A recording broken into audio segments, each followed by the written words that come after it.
सभी लोगों का सीपी स्मार्ट क्लासेस में बहुत बहुत स्वागत है। आज के इस वीडियो में हम लोग लेखपाल के लिए सामान्य ज्ञान का मॉडल टेस्ट पेपर डिस्कस करेंगे। आज हमारा पहला मॉडल टेस्ट पेपर होगा और हम ऐसे ही बहुत सारे मॉडल टेस्ट पेपर डिस्कस करेंगे। लेखपाल में 25 प्रश्न आते हैं सामान्य ज्ञान से, जो बहुत ही महत्वपूर्ण भूमिका निभाते हैं पेपर को क्लियर करने के लिए, क्योंकि किसी भी सब्जेक्ट में कमज़ोर होकर आप किसी भी पेपर को क्वालिफाई नहीं कर सकते। कंपटीशन के टाइम में आपको हर सब्जेक्ट में एवरेज तो होना ही पड़ेगा, एवरेज से ऊपर, और आप एक दो नंबर किसी से ज़्यादा ले आएंगे तो आपका पेपर क्लियर हो जाएगा। इसलिए आपको हर सब्जेक्ट को बहुत अच्छे से पढ़ना है। और जीएस में तो बहुत महत्वपूर्ण भूमिका होती है अभ्यास की। आप जितना ज़्यादा मॉडल टेस्ट पेपर लगाएंगे आप उतना ज़्यादा पेपर में अच्छे से सवाल करने में सक्षम होंगे। तो आप मॉडल टेस्ट पेपर ज़रूर लगाएं। इसमें मैं बहुत ही महत्वपूर्ण प्रश्न लेके आई हूँ। आप इसको भी रिवाइज करते रहेंगे और आप डेली मेरे मॉडल टेस्ट पेपर देखेंगे तो भी आपके 20 से 22 सवाल 23 सवाल तक आप पेपर में सही करके आएंगे। इसके अलावा आपको और भी कुछ पढ़ने की ज़रूरत नहीं है। आप बस इसको ही, ज्योग्राफी के जो प्रश्न हैं इसमें उनको एटलस में देख लें और इसको बार बार रिवाइज करते रहें। तो चलिए वीडियो आज का शुरू करते हैं। तो आज का पहला प्रश्न है, अशोक के 4 प्रांतों में से कलिंग की राजधानी क्या थी। देखिए, अशोक के 4 प्रांत थे। एक तो कलिंग था, दूसरा अवंती था और तीसरा वहाँ गांधार था और चौथा जो था मगध था। तो कलिंग वाली जो राजधानी है उसकी राजधानी कलिंग की थी, वो तोशली थी। तो राइट आंसर इसका हो जाएगा ऑप्शन डी, तोशली। ये उत्तर है, उत्तर डी, ऑप्शन डी हो जाएगा इसका। अगला प्रश्न है, नालंदा विश्वविद्यालय की स्थापना किस गुप्त शासक ने की थी। Option A Skandagupta, option B Chandragupta, option C Kumaragupta, option D Bhanugupta. Nalanda विश्वविद्यालय की स्थापना गुप्त काल में हुई थी और नालंदा विश्वविद्यालय की स्थापना का कार्य है वो कुमारगुप्त ने किया था। तो राइट आंसर इसका है ऑप्शन सी, कुमारगुप्त। अगला प्रश्न है, किस प्रांत में पंचायती राज व्यवस्था की शुरुआत सबसे पहली हुई थी। वेरी इंपॉर्टेंट है ये भी। तो option A Maharashtra, option B Paschim Bengal, option C Rajasthan, option D Bihar.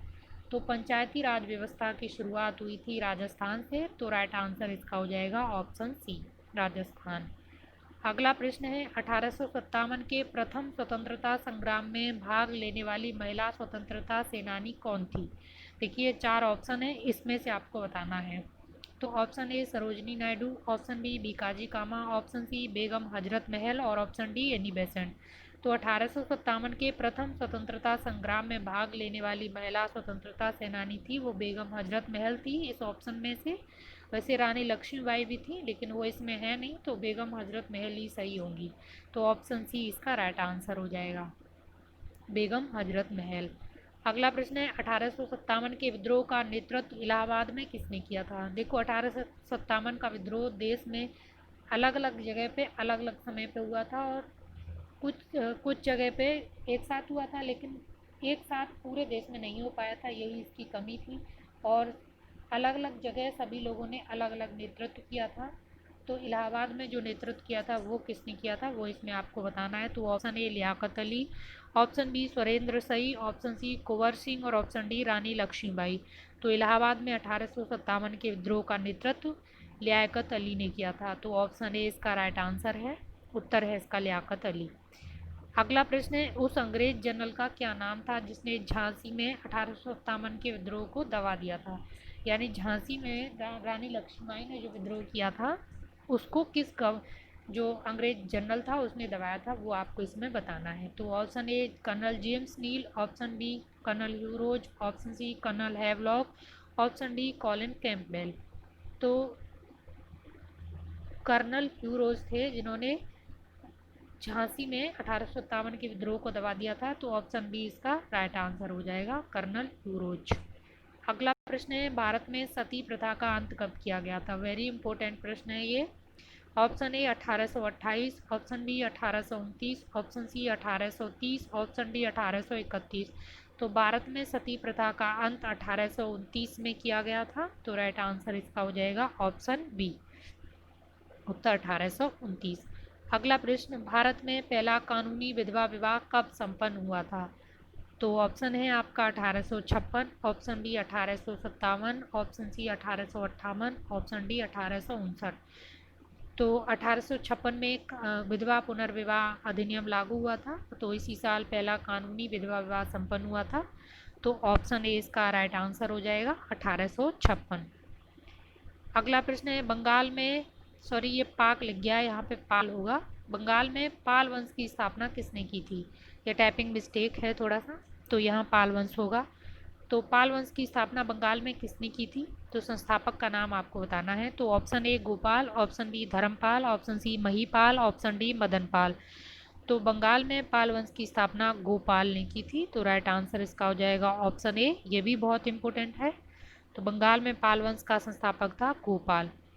अगला प्रश्न है कश्मीर में कारकोट वंश का संस्थापक कौन था? ये इम्पोर्टेंट है, कश्मीर इस बार बहुत चर्चा में रहा है। तो कश्मीर के 3 राजवंश इम्पोर्टेंट हैं, तो उनमें से मैंने एक यहाँ पे लिया है, बाकी अगले मॉडल टेस्ट पेपर में डिस्कस कर लेंगे। तो इसमें कारकोट वंश का संस्थापक आपको बताना है। तो option A Durlabh Vardhan, option B Mahendra Singh, option C Jayapida, option D Muktapida. तो ऑप्शन ए इसका राइट आंसर है। दुर्लभ वर्धन ने कश्मीर में कारकोट वंश की स्थापना की थी, तो ऑप्शन ए इसका राइट आंसर है। अगला प्रश्न राज्यों और केंद्र शासित प्रदेशों के लिए राज्यसभा सीट्स का आवंटन संविधान की किस अनुसूची में दिया गया है?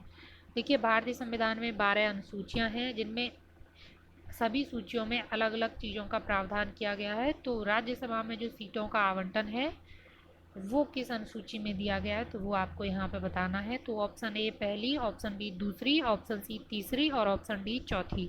तो राज्यों और केंद्र शासित प्रदेशों के लिए राज्यसभा सीट्स का आवंटन है वो चौथी अनुसूची में दिया गया है, तो राइट आंसर ऑप्शन डी इसका हो जाएगा।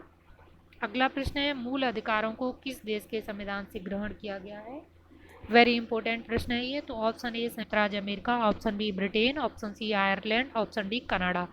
मूल अधिकारों को भारतीय संविधान में संयुक्त राज्य अमेरिका के संविधान से लिया गया है, तो ऑप्शन ए इसका राइट आंसर हो जाएगा, संयुक्त राज्य अमेरिका। अगला प्रश्न है संविधान के कौन से भाग में मौलिक कर्तव्यों का वर्णन किया गया है? तो ऑप्शन ए भाग 4 क, ऑप्शन बी भाग 4, ऑप्शन सी भाग 5, ऑप्शन डी भाग 6। तो भाग 4 क में मौलिक कर्तव्यों का वर्णन किया गया है। भाग 4 में नीति निर्देशक तत्व हैं, तो भाग 4 का जोड़ा गया था बाद में, तो तब इसमें मौलिक कर्तव्यों का प्रावधान किया गया। तो भाग 4 क में मौलिक कर्तव्यों का प्रावधान है, तो ऑप्शन ए इसका राइट आंसर हो जाएगा, भाग 4 क। अगला प्रश्न नागरिकता का उल्लेख भारत के संविधान के किस भाग में किया गया है? ये भी इम्पोर्टेंट है। नागरिकता इस बार सीएए को लेके बहुत चर्चा में रही है, तो ये पूछा जा सकता है। जो चीज़ करंट में रही हो उसको फॉलो करना जीएस में बहुत ज़रूरी होता है, वहाँ से बहुत सवाल आते हैं। तो ऑप्शन ए भाग 1, ऑप्शन बी भाग 2, ऑप्शन सी भाग 3, ऑप्शन डी भाग 4। तो नागरिकता का उल्लेख भारत के संविधान में भाग 2 में किया गया है, तो राइट आंसर इसका हो जाएगा ऑप्शन बी। अगला प्रश्न संविधान सभा का गठन कब किया गया था? वेरी इंपॉर्टेंट है। Option A 1946, option B 1947, option D 1948, option C 1948 और ऑप्शन डी 1949। तो संविधान सभा का गठन है वो 1946 में किया गया था, तो ऑप्शन ए इसका राइट आंसर है। अगला प्रश्न है पाकिस्तान के साथ भारत के कितने राज्यों और केंद्र शासित प्रदेशों की सीमा लगती है? तो ये भी इम्पोर्टेंट है, इतना तो जानना ही चाहिए। तो ऑप्शन ए 3 राज्य और 1 केंद्र शासित प्रदेश, ऑप्शन बी 3 राज्य, ऑप्शन सी 3 राज्य और 1 केंद्र शासित प्रदेश, ऑप्शन डी 3 राज्य और 2 केंद्र शासित प्रदेश। देखिए पहले 4 राज्यों की लगती थी, लेकिन कश्मीर को विभाजित करके यूटी बना दिया, जम्मू कश्मीर एक यूटी बन गया, लद्दाख एक यूटी बन गया, तो अब 3 राज्य और 1 केंद्र शासित प्रदेश हो गया है। तो यहाँ पे ये आपको जान लेना है, 3 राज्य और 1 केंद्र शासित प्रदेश, तो राइट आंसर इसका हो जाएगा ऑप्शन ए।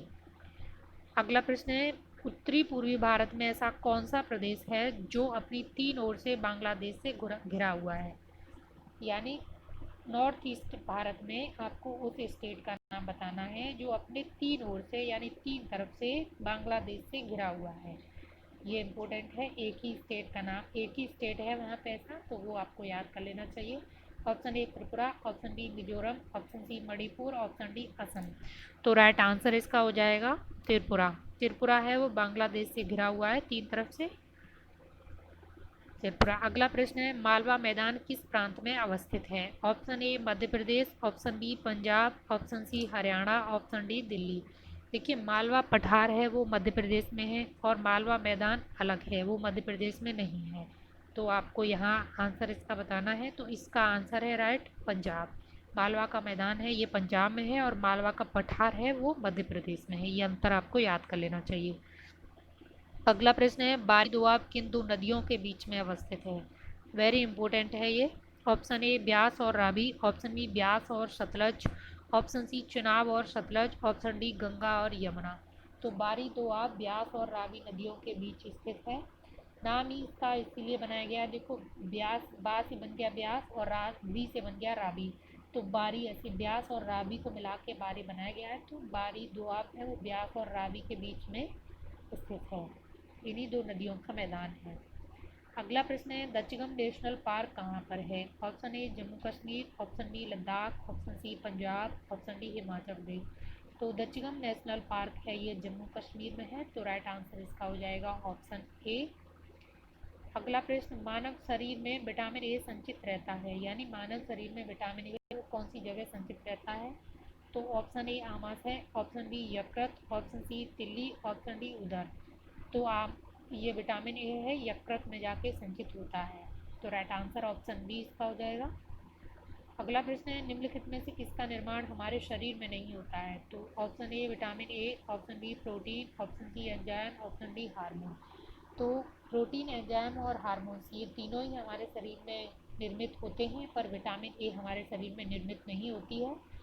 विटामिन शरीर में निर्मित होते ही नहीं है, हमको भोजन के थ्रू लेने पड़ते हैं, इसीलिए बैलेंस फूड बहुत ज़रूरी होता है। विटामिन बहुत थोड़ी मात्रा में ज़रूरी होती हैं, पर इनकी कमी हो जाए तो इसका शरीर पर इफेक्ट बहुत बुरा पड़ता है।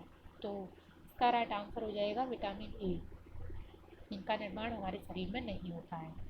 अगला प्रश्न है, निम्नलिखित में से कौन सा विटामिन ए का स्रोत है? तो ऑप्शन ए सेब, ऑप्शन बी आम, ऑप्शन सी अमरूद, ऑप्शन डी केला। तो कभी कभी ना ऑप्शन में ऐसे ऑप्शन भी होते हैं जो दोनों ही चीज़ों में मिलते हैं, लेकिन आपको वहाँ ये चीज़ डिसाइड करना ज़रूरी होती है कि सबसे अप्रोप्रिएट आंसर कौन सा होता है। नहीं तो फिर वही कोर्ट केस होते हैं। चीज़ों को समझना ज़रूरी होता है। तो विटामिन ए हो सकता है इनमें से किसी और भी फल में मिलती हो, लेकिन आम में इसमें सबसे ज़्यादा मिलती है। तो राइट आंसर इसका आम हो जाएगा, ऑप्शन बी। अगला प्रश्न है, मैनोमीटर से किसकी माप की जाती है? तो ऑप्शन ए वायु दाब, ऑप्शन बी गैसों का दाब, ऑप्शन सी द्रवों का दाब, ऑप्शन डी सतह पर तेल का दाब। तो मैनोमीटर से गैसों के दाब का माप किया जाता है। तो राइट आंसर ऑप्शन बी इसका हो जाएगा। आज का मॉडल टेस्ट पेपर का आखिरी सवाल है, हाल ही में किस देश ने ओपन स्काई ट्रीटी से बाहर निकलने की घोषणा की है? ये करंट अफेयर्स का प्रश्न है, वेरी इंपॉर्टेंट है। Option A America, option B Japan, option C Bharat, option D France. तो हाल ही में संयुक्त राज्य अमेरिका ने ओपन स्काई ट्रीटी से बाहर निकलने की घोषणा की है। तो राइट आंसर इसका हो जाएगा ऑप्शन ए। तो चलिए अगले टेस्ट पेपर में फिर आपसे मिलते हैं। Thank you.